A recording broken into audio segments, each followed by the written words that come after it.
Welcome back to the deep dive. Chemicals, they're kind of the quiet enablers of our modern world, aren't they? They really are. From the fertilizers feeding us to, I don't know, the materials in our phones. They're just fundamental, often in ways we don't even think about. Absolutely. They underpin so many critical industries. Mhm. And getting a clear view on them, well, it gives you a real edge in understanding broader economic shifts. Exactly. And that's what we're doing today. We're taking a deep dive into the promising outlook for Indian specialty chemicals and agrochemicals, looking specifically at FY26. Right. We've dug through recent conference notes, pulled out the key insights, maybe some surprising bits, and looked for those, early green shoots of recovery. Mm-hmm. Our mission here is basically to give you a shortcut to getting really well informed on this vital industry. We'll start big picture, then kind of zoom in on what companies are actually doing on the ground. So let's get into it. Okay. Well, the first thing that really jumps out is the overall optimism. The Nuvama Specialty Chemicals and Healthcare Conference 2025, it really painted a picture of a sector that's, well, primed for strong growth in FY26. Okay, so it's not just a vague feeling. It sounds like it's backed by specifics. What are the main pillars holding up this recovery idea? Yeah, it's definitely specific. There are really four key things. First, we are seeing a general improvement in demand trends, pretty much across the sector. Okay, so demand's picking up. That's fundamental. Right. It feels like more than just a bounce back. Second, and this is a big one, major capital expenditure, the capex, is largely behind these companies now. So they've built the factories, basically. The big spending is done. In many cases, yes. The heavy investment phase is complete or nearing completion. So now those investments are set to start, yielding returns instead of just costing money. That makes sense. It's a big shift strategically. So demand up, capex done. What else? Is it just market forces? Well, the third factor is definitely market-related. It's the expectation of better pricing in FY26. Okay. After maybe a softer period, the outlook there is improving, which obviously helps the bottom line. Naturally. And the fourth pillar, which is particularly relevant in India, is strong government support. You've got initiatives like the PLI scheme, the Production-Linked Incentive. Right. Make in India. Exactly. Make in India, and also important things like safeguard duties.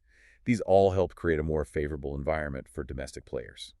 So the government's actively sort of nurturing this growth. Makes sense. Let's zoom in a bit on agrochemicals then. Why is that specific segment seeing an uptick? Yeah, agrochem is definitely interesting right now. Several reasons. One is just burgeoning horticulture activity. More high-value crops mean more demand for specific protection. Okay. And we're also seeing a pretty significant shift in crop protection patterns. How so? Well, less reliance maybe on older insecticides and a definite trend towards using more herbicides and fungicides. It reflects changing farming practices and needs. And domestically, what's the environment like for the companies making the actual chemical ingredients, the technicals and intermediates? It looks quite robust, actually. That's supported by a couple of things. Low channel inventory, which is good. Meaning products are moving, not just sitting around. Precisely. Yeah. And also a favorable monsoon forecast, which for India's agriculture is obviously crucial. Absolutely critical. So, okay, companies aren't just waiting for the tide to lift them. They're being proactive. What are they doing internally versus, say, externally through partnerships? Oh, definitely proactive. Internally, you see a lot of focus on digitalization, finding raw material savings, and just continuous new product development. That's key. Innovation pipeline. Exactly. But externally, many are also forming joint ventures, strategic partnerships, and the expectation is that these collaborations will add significantly to, top-line growth. So putting it all together, what's the expected outcome? The consensus seems to be healthy double-digit growth in revenue for many, and importantly, margin expansion too, driven by these new launches, getting more out of existing capacity, and just general production ramp-up. That does paint a pretty positive, well-supported picture for the sector overall. But, the real story is often how individual companies navigate this. Sure. Let's maybe spotlight a few, see how they're playing it, maybe find some common threads or even different approaches. Sounds good. Where should we start? How about Camlin Fine Sciences? They seem to have quite specific plans, particularly around vanillin. Yes, Camlin. They're planning a big ramp-up in their vanillin capacity, aiming for 100% utilization over the next couple of years. Wow, okay. And what's really interesting is that around 70% of that is aimed at the U.S. and EU markets. And they're helped by? They're strongly supported by anti-dumping duties on Chinese vanillin in those regions. Current prices are uh, somewhere in the USD 13 to 15 range, and they see potential upside. So it's an attractive spot. Makes sense. And it's not just vanillin, right? Their blends segment. No, their blends segment also looks solid. They're guiding for about 20% CAGR growth over the next 2-3 years, and aiming for EBITDA margins in the high teens, which is quite healthy. And what about spending? Are they building massive new plants? Actually, no. Their capex strategy seems quite prudent. No major new greenfield projects planned. It's more about maintenance, debottlenecking, and just optimizing the existing Dahej vanillin plant. Smart. Getting more out of what they have. Exactly. And they've also been active on the acquisition front. They've integrated Vitafor, and the Vinpai deal is expected to close soon. Both of those really strengthen their offering in food blend solutions. So it sounds positive, but are there any headwinds? I think you mentioned pricing pressure earlier. Yeah, that's the caveat. While vanillin pricing is holding up or improving, they acknowledge that most other product categories are seeing general pricing pressure, largely due to aggressive competition from China. Right. So focusing on those niche protected areas like vanillin is crucial. Absolutely. Yeah. And operational efficiency. Okay, let's shift gears to Dhanuka Agritech. What's their take on the agrochem sector, and how are they planning to beat the average growth? Dhanuka is definitely bullish on agrochem. They're targeting healthy double-digit growth over the next 3 to 5 years, which, significantly outperforms the broader industry forecast of maybe 7-8%. Ambitious. How are they planning to achieve that? Is it just domestic focus? Well, domestic is key, but a really fascinating part of their strategy is the global expansion push. Oh, interesting. Tell me about that. They recently acquired the international rights for 2 products, iprovalicarb and tridimenol, from Bayer. This is a pretty big deal. How so? It positions them strongly in over 20 global markets, including places like Brazil. It really opens up new high-barrier geographies for them, long-term potential outside India. Got it. And back home, any new products coming soon? How's their manufacturing scale up? Yep. On the domestic front, they've got 2 near-term launches planned. A herbicide called Dinkar, that's in partnership with Hoko Chemicals from Japan, and another fungicide, also with Japanese origin tech. Operationally, their Dahej facility is ramping up. They expect EBITDA break-even around 70-80% utilization as these new products come online. And what's driving demand for their existing stuff? Management sees good support from crop trends. Paddy, chili, horticulture, sugarcane are all looking strong, and they mentioned early signs of a pickup in green gram acreage, especially in Uttar Pradesh. Okay, moving from agrochem to specialty ingredients, let's talk fine organic industries. What's their long-term view, and how are they managing growth and expansion? Fine Organic expresses strong confidence in long-term growth. They see it coming from 2 main engines, adding capacity strategically and expanding their global footprint. And their approach to adding capacity, are they just building everything at once? No, they're being quite smart about it. Taking a phased approach, this lets them align each new phase with actual market demand, which, reduces the execution risk quite a bit. Makes sense, like their new JMPA capacity. Exactly. That's expected to come online in about 18 to 24 months. It shows pretty prudent planning, doesn't it? It does. And how are they funding all this? Are they taking on a lot of debt? Apparently not. Yeah. They seem well positioned to fund most of their growth plans through internal cash flows, minimal reliance on borrowing, which again points to strong financial health. Disciplined. Very. They're keeping some cash aside, exploring M&A cautiously if it's a good strategic fit. But the main focus seems to be organic growth, including scaling up newer high-value products for niche global markets, helped by their SEZ status and international units. All right, let's cover 2 big state-owned players now, GNFC and GSFC. Starting with GNFC, Gujarat Narmada Valley Fertilizers and Chemicals. What's their market situation like, and what are they investing in? GNFC, they're seeing stable domestic demand for things like technical-grade urea, A and melt key fertilizer inputs, and also industrial chemicals like aniline and formic acid. But I sense a bit. But yeah, they are facing global pricing pressure on the chemical side, particularly for TDI, which is used in foams and plastics. It's a tough global market there. So what are they doing on the investment front? They've got a pretty significant capex plan underway, about INR 29 billion. It's mostly brownfield expansion, maintenance, and importantly, energy efficiency projects. Like what specifically? Well, things like a new coal-based power plant and a 3rd unit for weak nitric acid, which is another key fertilizer intermediate. So investing in efficiency in core production. And with those global price pressures, is there any policy support that might help their bottom line? Yes, actually. They expect a direct benefit from the revised nutrient-based subsidy, the NBS policy, about INR 2,560 per metric ton for FY26. That should provide a nice cushion on the fertilizer side. Okay. Now, what about GSFC? Gujarat State Fertilizers and Chemicals. Similar story. The overall outlook for the fertilizer sector is constructive for them too, again thanks to improved subsidies and the positive monsoon forecast. Right. And how are they handling production, particularly for something like DAP fertilizer? Well, critically for GSFC, they have government assurance for continued DAP production. Apparently, that includes coverage for potential losses. Oh, wow. Okay. Yeah, so that allows them to run those DAP plants at, full tilt without worrying excessively about market fluctuations. And their capex, where's their money going? They've got over INR 6 billion in capex progressing. It's focused on things like solar energy projects, revamping their urea plant, and adding acid capacity. And funding, similar to Fine Organic. Seems so. Management made a point of saying they're prioritizing these projects over things like share buybacks, and it's all funded internally. No strain on working capital. Their strategy also involves shifting towards higher margin products and just getting better utilization out of their plants. Okay, switching gears completely now. Let's talk Neogen Chemicals. They're making a big move into battery chemicals, right? How's that shaping up? Yeah, Neogen is really interesting. They're focusing heavily on strengthening their lithium cell technology. A key move here is a new joint venture with Morita Chemical Industries from Japan. Ah, bringing in expertise. Exactly. Neogen keeps majority control, but the JV is designed to accelerate technology upgrades and, crucially, customer approvals.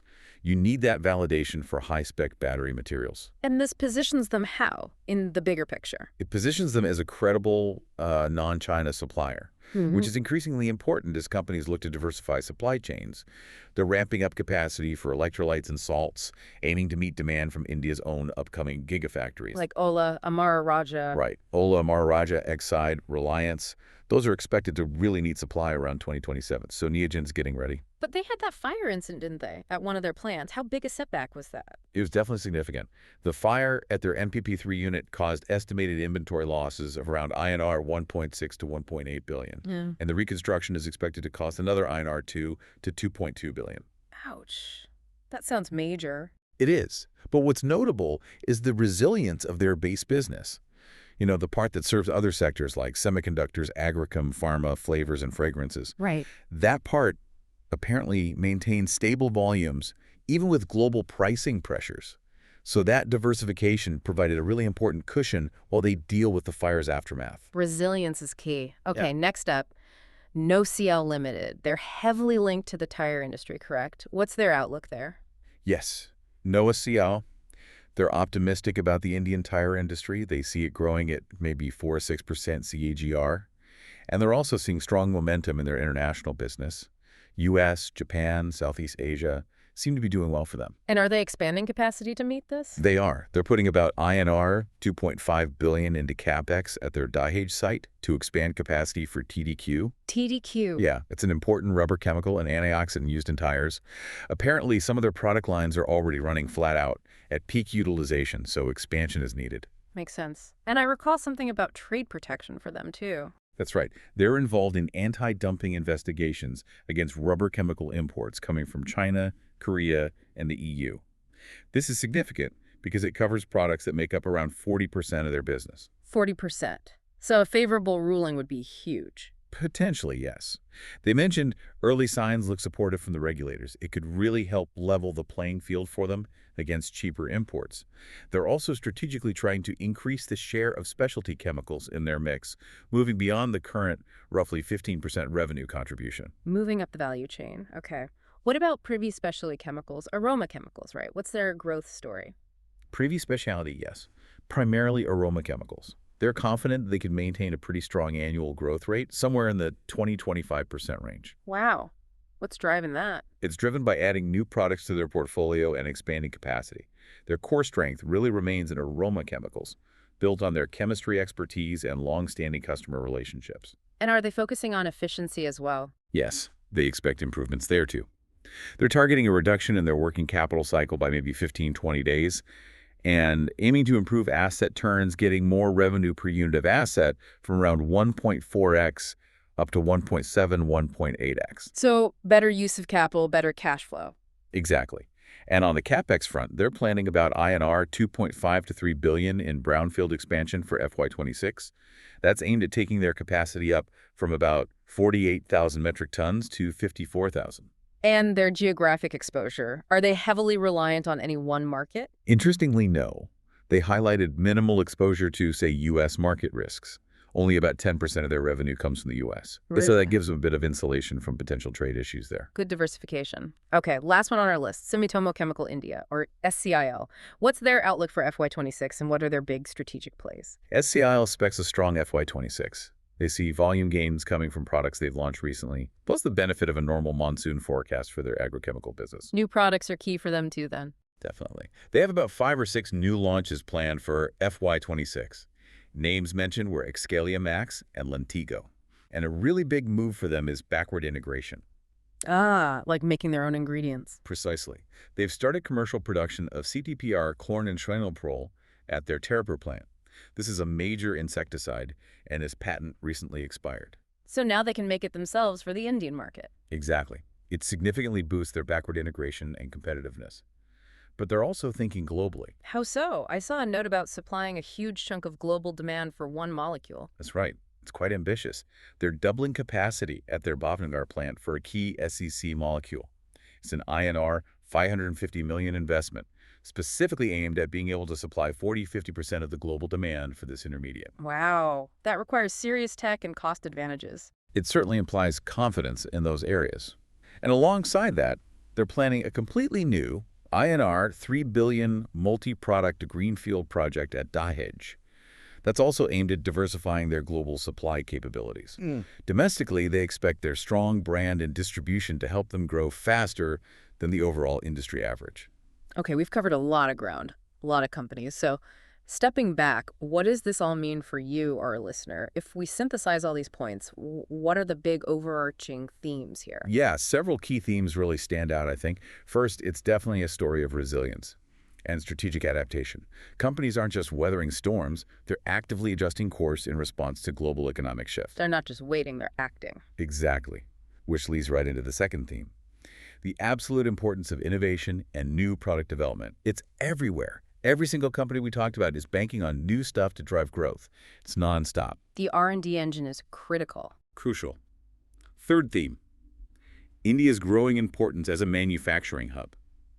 You see it supported by strong domestic demand, yes, but also very clearly by government policy. This isn't just a local story anymore. It's globally relevant for supply chains. Right.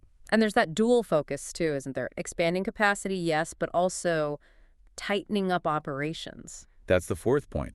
Expanding capacity smartly while simultaneously focusing on operational efficiency, financial discipline. It's about sustainable growth, not just growth at any cost. Getting more efficient while getting bigger. Precisely. And finally, maybe the fifth theme is that clear trend towards higher value specialty chemicals. Moving up the value chain, focusing on products with better margins, often for niche global demands. It's a definite strategic shift across the board. It seems so. So this deep dive hopefully helps you understand the really intricate dynamics of this critical global industry. An industry that, as we said, often works behind the scenes. The optimism for FY26, it's not just hope. It seems grounded in real strategy, real investment, innovation, and supportive policy. It really does look like a sector poised for a strong run. It's a genuinely compelling picture of recovery and strategic positioning. So here's a final thought to leave you with. Considering this sector's intense focus on internal efficiency, all that government support, and that very strategic global positioning, how might this chemical rebound start to influence other key industries, other supply chains around the world in the next few years? Good question. Ripple effects. Exactly. It makes you wonder, doesn't it? What other industries might be undergoing similar, maybe quieter transformations right now, driven by that same mix of internal strategy and external market shifts? Something to ponder. Until next time, keep digging deeper.